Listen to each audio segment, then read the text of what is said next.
Bom dia, boa tarde ou boa noite, sejam bem-vindos a mais uma aula da disciplina de grafos. Vamos começar?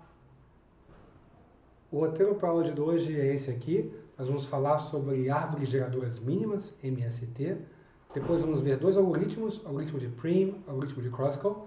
Depois vamos falar de propriedades da MST e terminar falando sobre a corretude desses dois algoritmos. Vamos começar com um problema que é conhecido como o problema de projetar uma rede. Você tem um conjunto de localidades, por exemplo, cidades, e um custo para conectar essas cidades diretamente. Por exemplo, o custo para construir estradas ou o custo para passar fibra ótica entre uma cidade e outra. E esses custos variam dependendo do par de cidades. E o que a gente quer fazer aqui é garantir conectividade. Basta eu sair de qualquer lugar e chegar em qualquer lugar. Isso é tudo que eu quero que a minha rede faça. E o problema, então, é como que eu construo essa rede, como que eu conecto as localidades, de forma a minimizar o custo de construção da rede, né? Tendo em vista que cada aresta cada caminho desse meu par vai ter um custo. Então eu posso transformar esse problema num problema em grafos, abstraindo, as cidades, as localidades como sendo vértices do grafo e imaginando as arestas sendo as possibilidades de conectar duas cidades, e essas arestas têm peso, representando o custo de você, de fato, incluir aquela aresta na sua rede. Então, com isso, a gente modela o problema com um grafo, e eu não preciso mais falar de cidades, estradas, nada disso. Bom, uma primeira pergunta é que tipo de rede, de tipo de grafo que eu vou ter como resultado do meu processo de otimização, Repare que a única exigência que a gente quer é que as cidades estejam conectadas. Então, eu não preciso ter ciclos nessa minha rede construída. Por causa disso, eu vou ter um subgrafo do meu grafo G, que é uma árvore.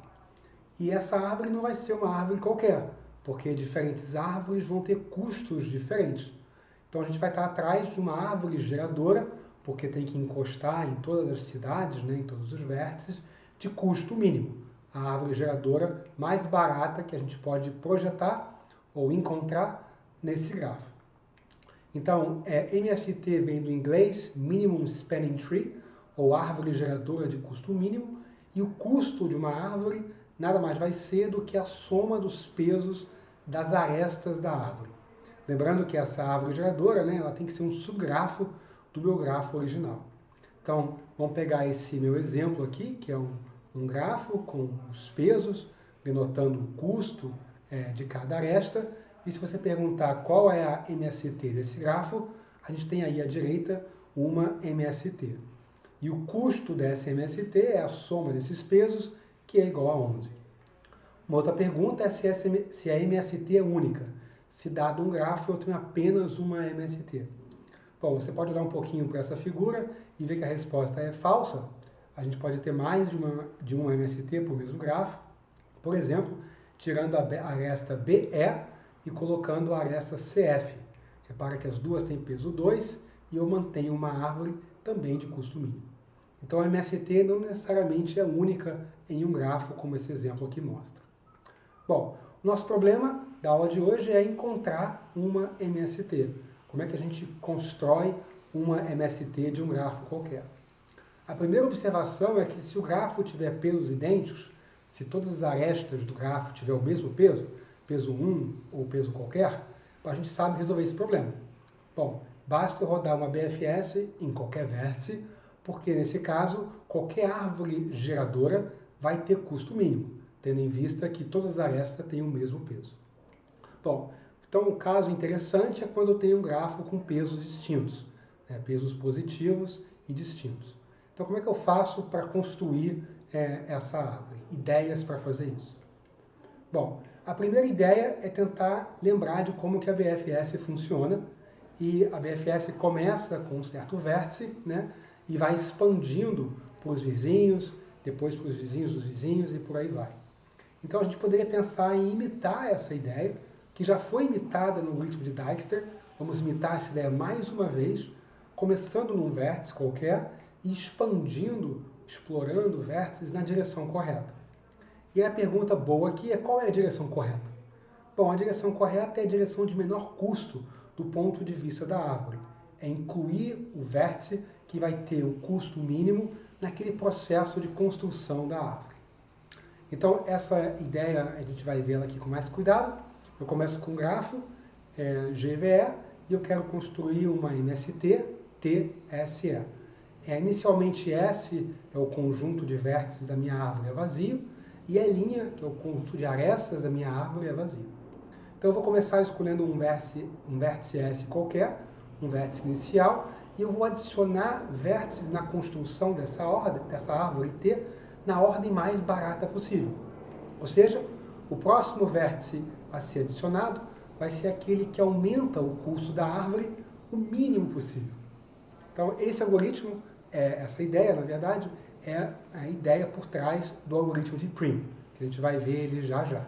Tá? E ele é muito parecido com o algoritmo de Dijkstra, porque ele está expandindo, né, em cima do grafo, utilizando um critério que é um pouco diferente do critério de Dijkstra, para construir a árvore geradora mínima. Beleza. Então vamos ver aqui um exemplo dessa ideia, crescer a minha árvore T da forma mais barata possível.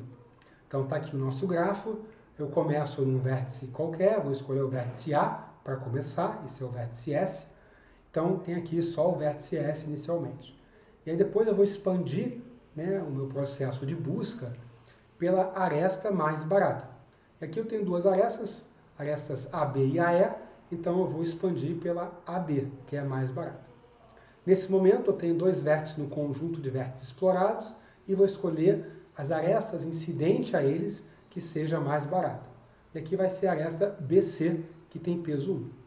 Nesse momento eu tenho três vértices explorados e vou procurar por aquela aresta mais barata, e dessas arestas aqui tem um empate, na verdade, vou escolher a BE, que tem peso 2. Tá? E depois, nesse momento, se eu escolher a próxima, mais barata, vai ser qual aresta? Vai ser a EF, que tem peso 1, e por aí vai. Então, repara que assim o algoritmo progride de vértice em vértice de maneira gulosa, expandindo os vértices da maneira mais barata possível. Então, como é que eu torno essa ideia, né, no algoritmo eficiente? Né? Essa ideia de adicionar o vértice que aumenta o custo da árvore o menos possível. Bom, as ideias aqui vai ser manter um conjunto de vértices que já estão na árvore, esses vão ser os vértices explorados, e manter o custo para adicionar cada vértice até o momento. Repara que tem várias maneiras de um vértice entrar na árvore, porque ele tem um grau, né? E esse grau que ele tem pode ser incidente a vértices que já estão na árvore. Então ele vai ter várias maneiras de entrar na árvore.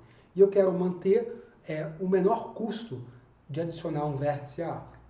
Bom, mantendo esse menor custo, a cada passo do algoritmo, eu vou adicionar o vértice que tem o menor custo dentre todos os vértices que ainda não estão na árvore.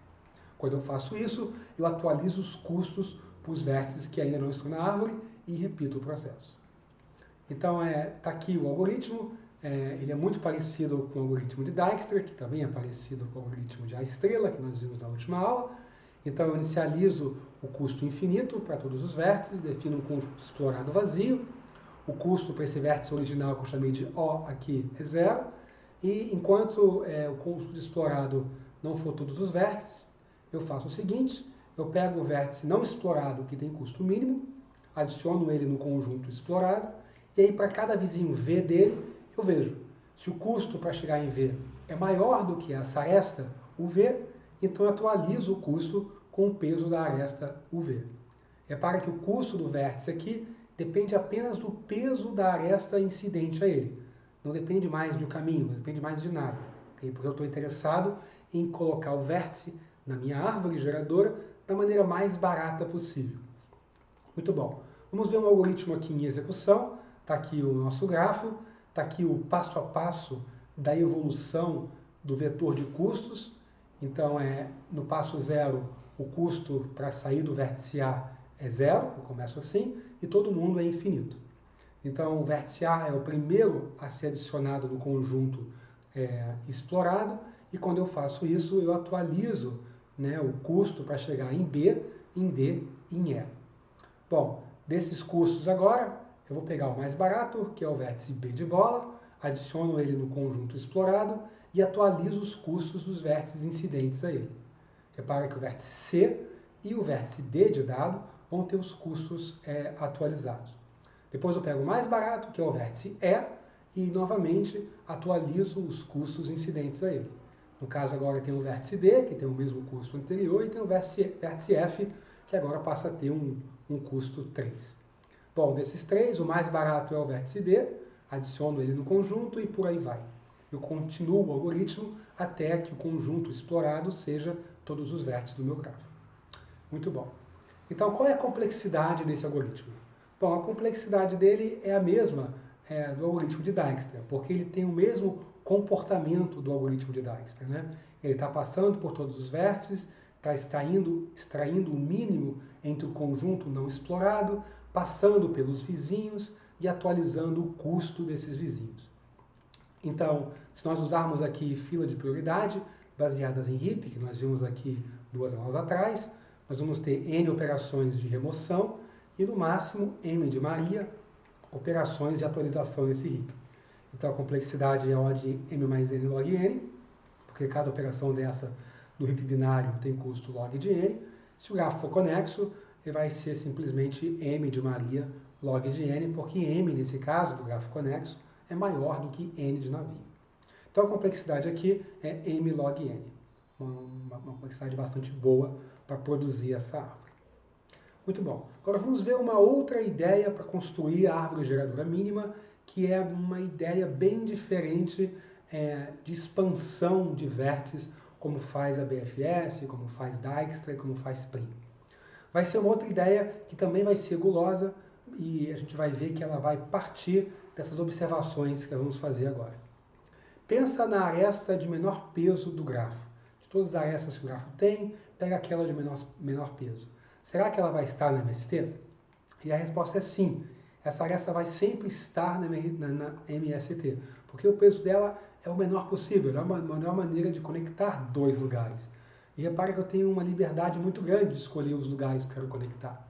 Eu posso começar esse processo em qualquer vértice. E aí eu posso pensar sobre a aresta de segundo menor peso. Será que ela sempre está na MST? E a resposta é sim. Se eu pensar nessa segunda aresta, não interessa onde ela vai estar, ela vai estar na MST, porque eu posso escolher a árvore que eu vou construir de maneira arbitrária. Agora pensa na terceira aresta de menor peso. Será que ela vai estar na MST? E a resposta é talvez sim, talvez não. Bom, se ela não formar um ciclo com as 2 primeiras arestas, com certeza ela vai estar na MST. Mas se ela formar um ciclo, então eu estou colocando uma aresta que não me leva a lugar nenhum novo, porque vai fazer um ciclo com as 2 primeiras. Então ela é redundante, ela não vai participar da MST. Então a ideia aqui é tomar cuidado para não formar ciclos. Então eu vou processar as arestas evitando a formação de ciclos. Então essa ideia, a gente vai mecanizar ela agora um pouco melhor. Eu começo com o meu grafo, que tem arestas, eu vou construir uma árvore, e a primeira coisa que eu faço, eu ordeno as arestas em ordem crescente de peso, da mais leve para a mais pesada.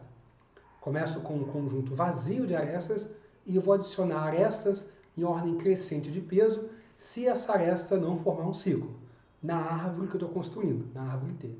Se ela formar, eu então descarto essa aresta e prossigo para a próxima aresta na minha ordenação crescente. O nome desse algoritmo, a ideia que implementa, o algoritmo que implementa essa ideia é o algoritmo de Kruskal, ok? Então, a ideia aqui é construir essa árvore T adicionando arestas de menor peso, evitando arestas que fecham um ciclo na minha árvore T. Vamos ver um exemplo disso. Está aqui o meu grafo, eu vou começar o processo pegando a aresta de menor peso. Aqui está um empate, então eu pego a aresta BC. Depois eu pego a segunda aresta de menor peso, que é a aresta EF. Bom, como elas não formam um ciclo, eu vou colocar elas na minha árvore sendo construída. Depois eu pego a aresta de menor peso, tem um empate novamente, mas eu pego a BE. Então repare que eu estou com 3 arestas na minha árvore e até conectei esses 2 pedaços aí. E a próxima aresta a ser pego seria a aresta CF. Mas eu não vou pegar essa aresta, eu vou pular ela porque ela fecharia um ciclo com a árvore sendo construída. E então depois dessa, A próxima aresta mais leve seria a aresta BD, que tem peso 3, e por aí vai. Então, assim é o algoritmo de Kruskal. Muito bom. Então, o algoritmo de Prim e o algoritmo de Kruskal sempre retornam uma MST. São duas abordagens muito diferentes, né, que computam uma árvore geradora de custo mínimo para a gente. Mas será que isso é óbvio? Não, talvez não seja óbvio que eles estão fazendo isso, né? Então, como é que a gente prova que esses algoritmos sempre produzem o resultado desejado? No caso aqui, uma MST. Bom, para estabelecer a prova de corretude desses dois algoritmos, nós vamos precisar de duas propriedades que as MSTs têm. Uma delas é chamada propriedade do corte, cut property, em inglês, e a outra, propriedade do ciclo, cycle property, em inglês. Então vamos começar com a primeira propriedade do corte. Considere um conjunto de vértices S e uma aresta EU de menor peso, com uma ponta no conjunto S e outra ponta no conjunto V-S. Então repare que eu estou particionando o meu grafo em dois conjuntos, S e V-S. E estou considerando uma aresta que tem uma ponta de um lado e outra ponta do outro lado, e essa aresta é a de menor peso nesse corte. Então, toda MST vai possuir essa aresta. Essa é a conclusão da propriedade. Então, vamos olhar graficamente o que isso quer dizer. Eu tenho um conjunto S aí de vértices em verde escuro, o conjunto V-S em amarelo claro, e eu tenho várias arestas que têm uma ponta no conjunto e outra ponta no outro conjunto. A aresta E', e a duas linhas. E aí o que a propriedade diz é que se o custo de E for menor que o custo de E' e for menor do que o custo de E duas linhas, então essa aresta E, que é UV aqui no nosso exemplo, ela vai estar em toda MST. Toda MST tem essa aresta. Okay? Como é que a gente prova que isso é verdade?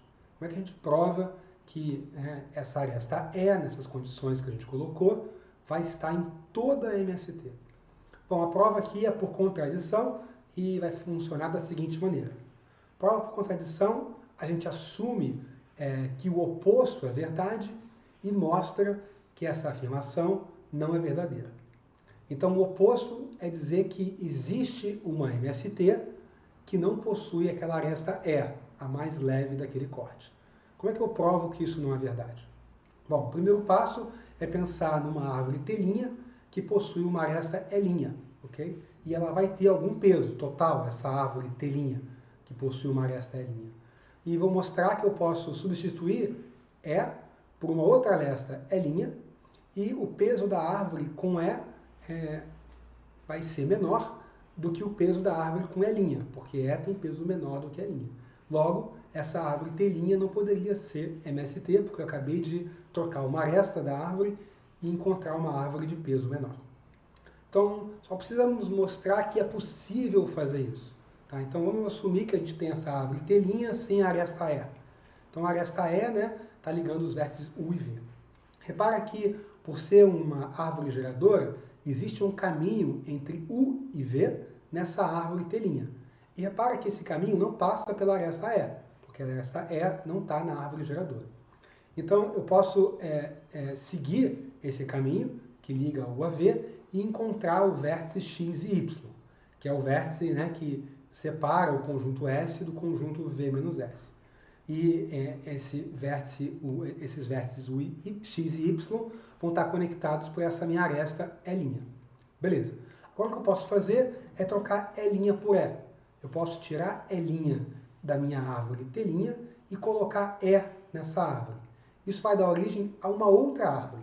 E repara que eu não perco nada, nenhum caminho a fazer isso, porque eu continuo conectando U e V agora pela aresta E.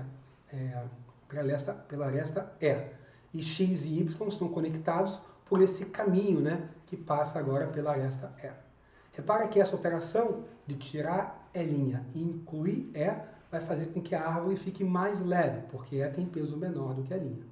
Logo, se eu construir uma árvore mais leve da que eu tinha assumido, essa árvore que eu assumi, que é uma MST, não pode ser uma MST.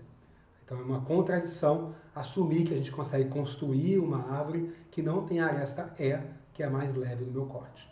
Então está aprovado aí a propriedade do corte. Agora vamos olhar para a corretude do algoritmo de Prim. Então, lembrando, né, o algoritmo de Prim, a cada passo, adiciona o vértice incidente à aresta de menor peso no corte SV-S. Então, eu tenho um conjunto de vértices explorados, isso é o S, o conjunto de vértices não explorados, isso é o V-S, e a cada passo o que o Prim faz é pegar a aresta desse corte de menor peso e colocar ela na árvore. Pela propriedade do corte, essa aresta que o Prim escolheu faz parte de qualquer MST. Então o Prim só está incluindo arestas nessa árvore que ele constrói que fazem parte de qualquer MST. Logo, o Prim necessariamente gera uma MST. Agora vamos falar sobre a segunda propriedade, a propriedade do ciclo. Seja C um ciclo no meu grafo e E uma aresta UV desse ciclo, e essa aresta vai ter o maior custo do ciclo. Então, a propriedade do ciclo diz que essa aresta UV não faz parte de nenhuma MST. Vamos ver uma figura para entender melhor essa propriedade. Eu tenho um ciclo no meu grafo, e aqui o ciclo é formado pelos vértices x, y, w, v, u, x. Esse é o meu ciclo. Agora vamos pegar uma aresta desse ciclo, chamar ela de aresta E, UV, ok? E vamos supor que ela é a aresta de maior peso do ciclo. Então, das 1, 2, 3, 4, 5 arestas desse ciclo, essa é de maior peso. Então, o que a propriedade do ciclo diz é que essa aresta não está em nenhuma MST. Nenhuma MST vai ter essa aresta. Como é que a gente prova que isso é verdade? De novo, por contradição. Vamos assumir o oposto e mostrar que uma árvore que inclui essa aresta nunca pode ser uma MST. Eu não vou mostrar a prova aqui, porque a ideia é bastante parecida com a propriedade do corte, com a prova da propriedade do corte. Bom, estabelecido essa propriedade, a gente pode voltar agora para o que Kruskal faz. Então, lembrando, no algoritmo de Kruskal, né, eu estou processando as arestas em ordem crescente de peso e eu não incluo arestas que fecham o ciclo. E repara que essa aresta que fecha o ciclo no algoritmo de Kruskal necessariamente tem peso maior ou igual do que a aresta de maior peso do ciclo. Porque eu estou fazendo isso, estou acrescentando arestas em ordem crescente de peso. Então, pela propriedade do ciclo, a aresta deixada de fora pelo algoritmo de Kruskal, aquela que fecharia o ciclo, não pertence a nenhuma MST. Logo, Kruskal não inclui arestas que não pertencem a nenhuma MST, logo, Kruskal gera, então, uma MST. Então, repare que a corretude dos dois algoritmos depende dessas duas propriedades, propriedade do corte e propriedade do ciclo, estabelecendo que os algoritmos fazem, de fato, aquilo que eles prometem. Muito bom, isso é tudo que eu tinha para falar por hoje. Vamos parar por aqui e até a próxima aula.